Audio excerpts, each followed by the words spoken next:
인공 디스크 한 사람은 운동요법도 좀 배우고 해야 인공 디스크의 효용을 확실히 환자가 누릴 수 있죠. 아우, 귀에 아주 쏙쏙 들어오는 말씀 감사합니다. 이걸로 얼마나 했는데 그 정도는 해줘야지.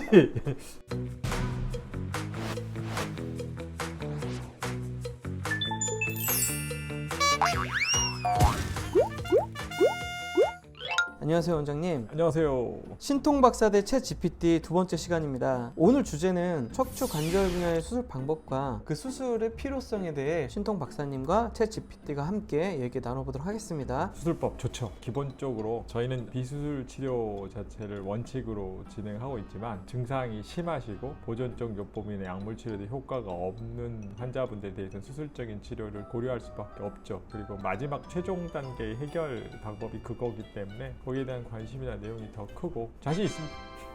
자, 그럼 첫 번째 질문부터 드릴게요. 척추 유합술의 수술 방법과 필요성은? 척추 유합술은 글자 그대로 유합 붙인다는 소리입니다. 불안정한 척추 마디를 고정해서 통증을 줄여주고 척추를 안정화시키는 수술입니다. 근데 꼭 척추라는 건 불안정한 것만 있는 게 아니라 신경이 좁아지는 것도 있거든요. 신경을 넓히기 위해서는 그런 구조물을 제거하고 뜯어내야 되는 거죠. 그렇게 되면 그 관절 구조가 망가지기 때문에 나사를 박아서 고정하고 뼈 이식제나 인공뼈를 넣어서 두 뼈가 하나로 붙도록 유도하는 거죠. 그래서 이 수술이 약물이나 물리치료 효과가 없을 때 척추의 구조적 불안정과 신경학적 문제가 있을 때 흔히 시행하고 수술법 자체가 오래됐고 거기에 대해 관련된 논문도 상당히 많은 걸로 되어 있습니다. 믿을 만한 수술이죠. 어느 정도 인정받는. 챗GPT는 어떻게 답하는지 한번 들어보겠습니다. 네. 척추 유합술은 흔히 척추의 불안정성을 해결하기 위해서 시행하는 수술인데요. 보통은 척추 뼈 사이에 있는 디스크나 관절이 손상되어서 통증이 심하거나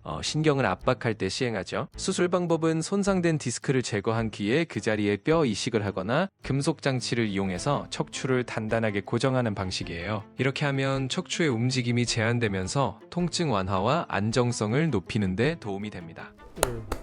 챗GPT가 기본 원리만 쉽고 간단하게 설명을 하는데 필요한 내용들은 그래도 다 나와 있네. 근데 실제 수술 받는 환자들 입장에서는 이해하기 쉬우면서도 자세한 이야기들까지 다 듣고 싶잖아요. 저는 원장님 답변이 더 좋았던 것 같아요.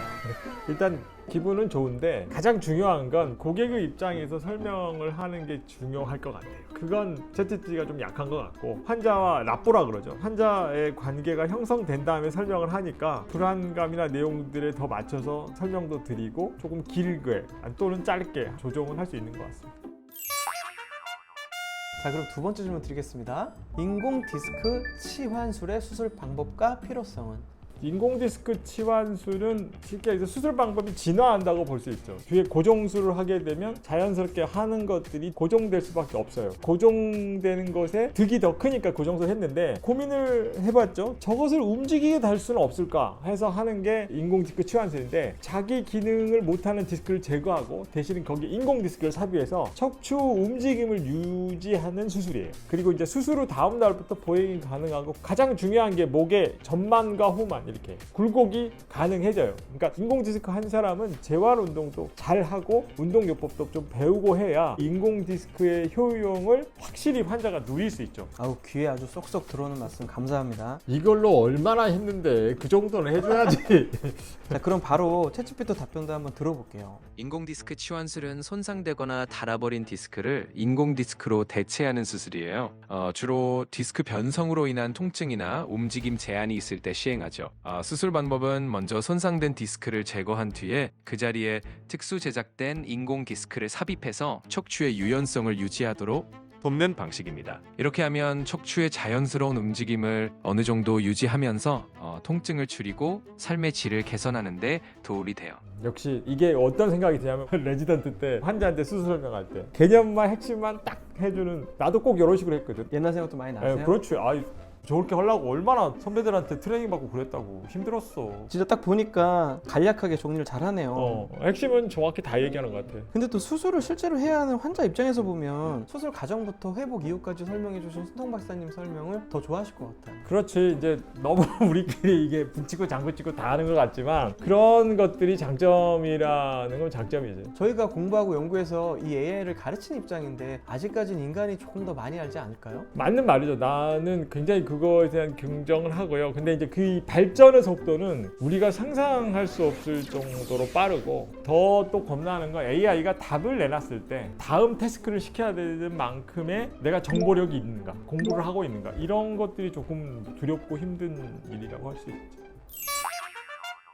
오늘 한번 척추 관절 질환의 수술법에 대해서 질문 드려봤습니다. 어떠셨어요? 수술 상황에 대해서는 날마다 그런 일을 하고 있으니까 내가 훨씬 낫고 더 좋을 거라고 생각했는데, 짧게 요약하고 하는 것들은 AI도 너무 잘한 것 같고, 또 이러한 내용들이 데이터상으로 쭉 제시가 되는데 사실은 디스크가 찢어졌다고 모두 수술을 하는 건 아니거든요. AI는 환자를 직접 보지는 않은 상황이니까 검사 결과에 대해서 해석의 차이가 있을 수밖에 없고, 전체 그림을 그려주는 건 아니라서 임상의 경험 그리고 이런 통찰들이 좋은 진단을 내리고, 좋은 진단이 내야 확실한 치료적인 내용으로 수술이 가능하거든요. 그래서 그런 게 중요하지 않을까 생각이 됩니다. 맞네요. 직접 환자분들도 뵙고 말씀하시는 거랑 데이터만으로 판단하는 게 가둘 수가 없는 것 같아요. 그럼 오늘의 결론은 AI가 눈부신 발전을 했다고 해도 현장에서 얻을 수 있는 생생한 정보를 통해 제대로 진단을 해야 제대로 수술한다, 뭐 이렇게 정리하면 될까요? 예, 그렇게 정리할 수 있고, 최소한 임상의로서 내 환자들이 이게 어떤 질환이에요? 하고 오시는 것보다 기본적으로 AI의 도움을 받아서 이 정도 지식은 가지고 올 수 있겠구나 하고 마음의 준비를 하는 것도 척추 관절을 치료하고 통증을 치료하는 의사로서 좋은 준비를 할 수 있는 것 같아요. 네, 좋은 시간이었습니다. 오늘 아주 좋은 시간이었습니다. 네, 감사합니다. 네. 그러면 한번 다음 주제는 텍스트형으로 해보는 건 어떠세요? 대화형은 조금 평이한 대화로 흘러가니까 조금 더 정보성이 짙은 텍스트형 채팅을 한번 해보는 거죠. 아무래도 괜찮아. 지금 자신감 뿜뿜이야. 뿜뿜이야. 알겠습니다.